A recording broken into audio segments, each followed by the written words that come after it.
Hello, good morning to ninth class.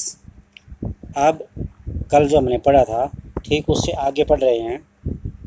पुरुषों और महिलाओं के आर्थिक क्रियाकलाप। क्रियाकलाप का मतलब होता है काम, यानी पुरुष और महिलाएं कौन कौन से आर्थिक कार्य करते हैं। आर्थिक कार्य का मतलब यहाँ पर है धन से संबंधित कार्य।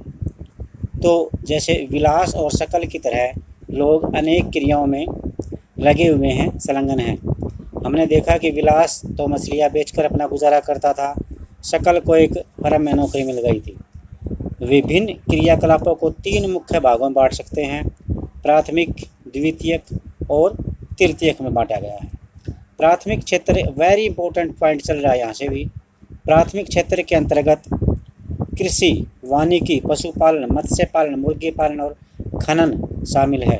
द्वितीयक क्षेत्र में उत्खनन यानी जमीन खोदकर खनिज पदार्थ निकालना, विनिर्माण अर्थात जो प्राइमरी एक्टिविटी में जो शामिल होता है उसका यूज यहाँ पे किया। जैसे गन्ना है, प्राइमरी एक्टिविटी का पार्ट है, और गन्ने से गुड़, चीनी और जूस बनाया जा सकता है।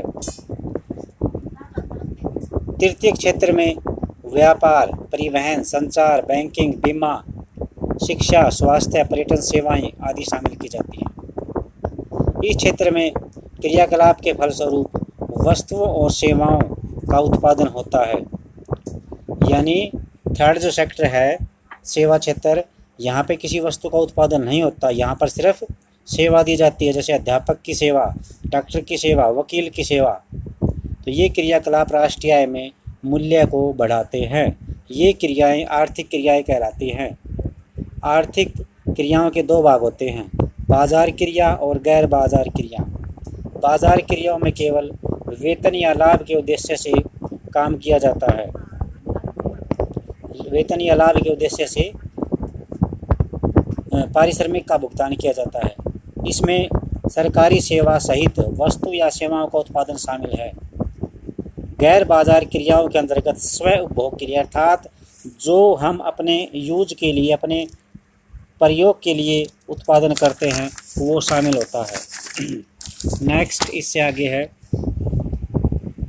इसमें प्राथमिक वस्तुओं का, प्राथमिक उत्पादों का उपभोग और प्रसंस्करण यानी फूड प्रोसेसिंग होता है। एक स्टेप से दूसरा स्टेप चलता है कोई भी वस्तु बनाने के लिए। अचल संपत्तियों का सवलेखा उत्पादन आता है। तो ये ध्यान में रखना है। अभी ये एक्टिविटी है, ये आप अपने आप करके देखना। नेक्स्ट इससे आगे है, ऐतिहासिक और सांस्कृतिक कारणों से परिवार में जो महिलाएं हैं, महिलाएं और पुरुषों के बीच श्रम विभाजन होता है। यानी पुरुषों का कार्य कुछ बाहर का काम करना होता है, महिलाओं का काम अंदर घर का काम करना होता है। या महिलाएं अब प्रत्येक क्षेत्र में अपना योगदान देने लगी हैं। आमतौर पर महिलाएं घर के काम काज करती हैं और पुरुष खेतों में काम करते हैं। शकल की माँ शीला खाना बनाती है, बर्तन साफ करती है, कपड़े धोती है, घर की सफाई करती है और अपने बच्चों की देखभाल करती है। शकल के पिता बूटा सिंह खेतों में काम करते हैं, उपज को बाजार में बेचते हैं और परिवार के लिए धन कमाते हैं। ये महिलाओं और पुरुषों का काम का वर्गीकरण है। शीला परिवार के पालन पोषण के लिए जो सेवाएं प्रदान करती है, उसके लिए उसे कोई भुगतान नहीं मिलता। बूटा सिंह धन कमाता है जिससे परिवार के पालन पोषण पर खर्च कर देता है। परिवार के लिए दी गई सेवाओं के बदले महिलाओं को कोई पैसा भुगतान नहीं किया जाता। जैसा कि आपने 7th क्लास में भी पढ़ा था, महिलाओं के कार्य को कोई महत्व नहीं दिया जाता। ये माना जाता है कि यही उनका कार्य करना है। उनकी सेवाओं को राष्ट्रीय आय में नहीं जोड़ा जाता, जो कि उत्पादित वस्तुओं और सेवाओं का कुल योग है। यानी राष्ट्रीय आय क्या है? देश में राष्ट्रीय आय की डेफिनेशन है ये, देश में उत्पादित वस्तुओं और सेवाओं का जोड़। विलास की माँ गीता मछली बेचकर आय कमाती थी। इस तरह महिलाओं को उनकी सेवाओं के लिए तब भुगतान किया जाता है जब वे श्रम बाजार में प्रवेश करती हैं, अर्थात कोई मेहनत का काम करती हैं, मेहनत का काम करेंगी तो उनको पैसा दिया जाएगा।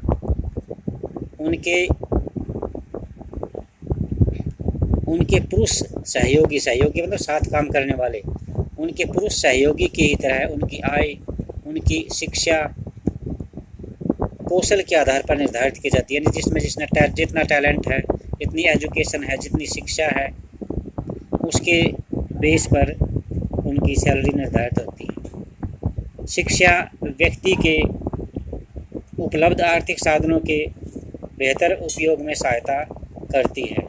शिक्षा और कौशल बाजार में किसी व्यक्ति की आय के प्रमुख निर्धारक, यानी किसी व्यक्ति की आय के प्रमुख निर्धारक क्या हैं? शिक्षा और कौशल, कुशलता, एबिलिटी। अधिकांश महिलाओं के पास बहुत कम शिक्षा और घटिया निम्न स्तर है। निम्न का मतलब घटिया, काम करना नहीं आता उनको। अधिकतर महिलाएं वहाँ काम करती हैं जहाँ नौकरी की सुरक्षा नहीं रहती है, कोई गारंटी नहीं है नौकरी की, तथा कानूनी सुरक्षा का अभाव है। अनियमित रोजगार और निम्न आय इस क्षेत्र की विशेषताएं हैं। इस क्षेत्र में प्रसूति अवकाश, शिशु देखभाल और अन्य सामाजिक सुरक्षा तंत्र जैसी सुविधाएं उपलब्ध नहीं होती। प्रसूति का मतलब है बच्चा होने के बाद छुट्टी मिलना। छुट्टी मिलने से अभिप्राय ये नहीं है कि अगर किसी काम में लगे हुए हैं तो बच्चा हो गया है तो उसके लिए उसको छुट्टी दे दी जाएगी कम से कम 2 महीने की, उसको सैलरी भी मिलेगी, लेकिन ये सुविधा इनको नहीं मिलती। तथापि उच्च शिक्षा और उच्च कौशल वाली महिलाओं को पुरुषों के बराबर वेतन मिलता है। संगठित क्षेत्र में शिक्षण और चिकित्सा उन्हें सबसे अधिक आकर्षित करती है। कुछ महिलाओं ने प्रशासनिक तथा अन्य सेवाओं में प्रवेश किया है, इसमें वैज्ञानिक और प्रौद्योगिकीय सेवा के उच्च स्तर की आवश्यकता पड़ती है। यानी कुछ महिलाएं हैं जो साइंटिफिक और टेक्निक का यूज करती हैं और अपने लेवल को बढ़ाती हैं। अपनी बहन या साथ पढ़ रही किसी सहपाठी से पूछे कि वह क्या बनना चाहती है। आप सब बताना। अब है जनसंख्या की गुणवत्ता। जनसंख्या की गुणवत्ता। तो इसके लिए आप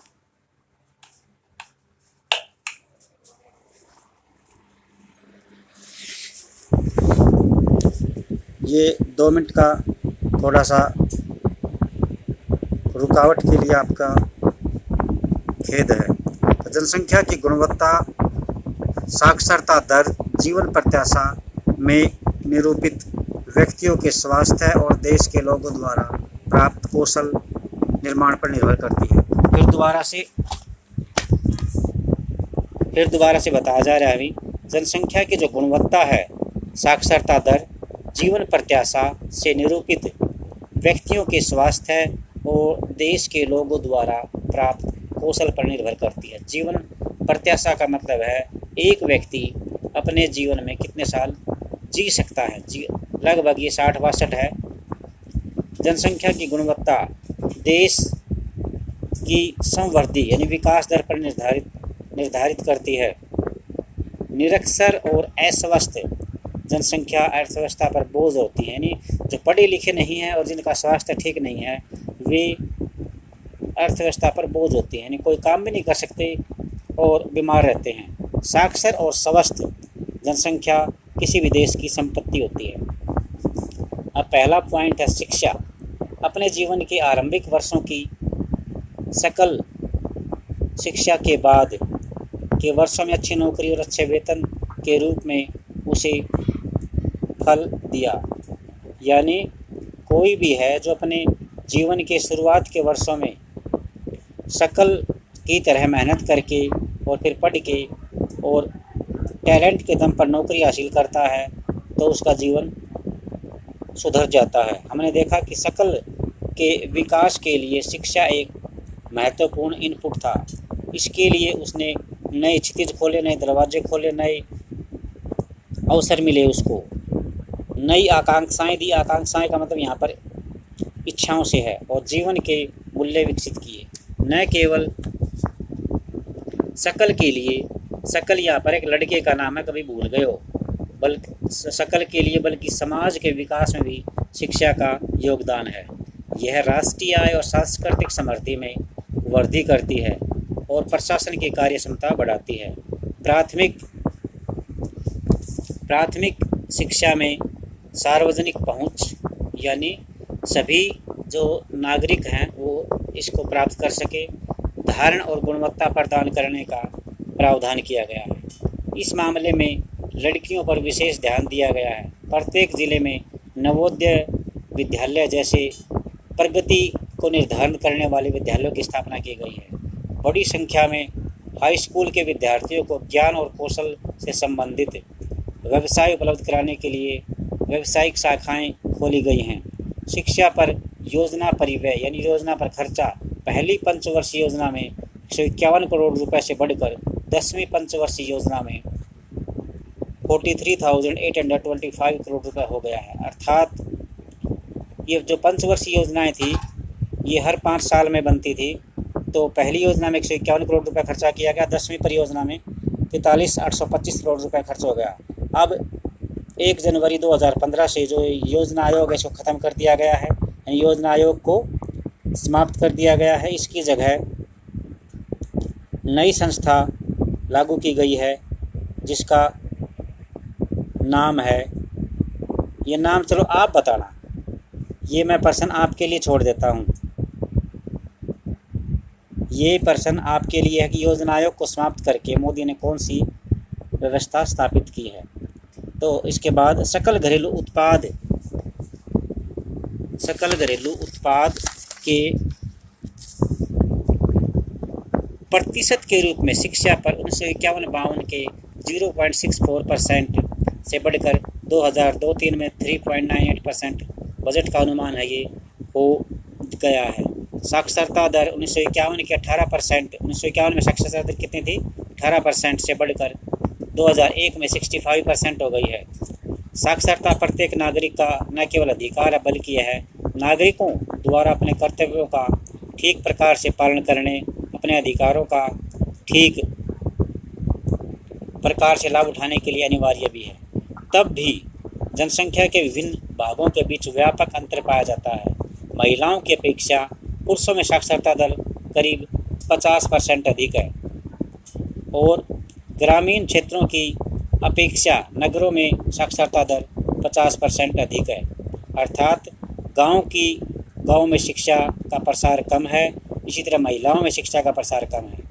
केरल जो है सबसे अधिक साक्षरता दर यहीं पर है पूरे इंडिया में 96%, जबकि मध्य प्रदेश के कुछ भागों में 30% से भी नीचे है। प्राथमिक स्कूल प्रणाली भारत के 5 लाख से भी अधिक गाँवों में फैली हुई है। दुर्भाग्यवश स्कूल शिक्षा के इस विस्तार को शिक्षा के निम्न स्तर और पढ़ाई के बीच में छोड़ने की उच्च दर ने कमज़ोर बनाकर रख दिया है। 6 से 14 वर्ष की आयु के सभी सरकारी 6 से 14 वर्ष आयु वर्ग के सभी स्कूली बच्चों को वर्ष 2010 तक प्राथमिक शिक्षा प्रदान करने की दिशा में सर्व शिक्षा अभियान एक महत्वपूर्ण कदम है। सर्व शिक्षा अभियान से आप क्या समझते हैं, ये यहाँ से लिख सकते हैं आप 6 से 14 वर्ष की आयु से लेकर यहाँ तक। राज्यों, स्थानीय सरकारों प्राथमिक शिक्षा सार्वभौमिक लक्ष्य को प्राप्त करने के लिए समुदाय की सहभागिता के साथ केंद्रीय सरकार की यह एक समयबद्ध पहल है, यानी समय से शुरू की गई पहल। इसके साथ ही प्राथमिक शिक्षा में नाम लिखवाने की प्रक्रिया के लिए सेतु पाठ्यक्रम और स्कूल लोटो शिविर आरंभ किए गए हैं, यानी बीच में जो पढ़ाई छोड़ देते हैं उनके लिए है स्कूल लोटो शिविर। कक्षा में बच्चों की उपस्थिति को बढ़ावा देने, बच्चों के धारण और उनकी पोषण स्थितियों में सुधार के लिए दोपहर के भोजन की व्यवस्था की गई है। इन नीतियों से शिक्षित लोगों की संख्या में काफ़ी वृद्धि हुई है।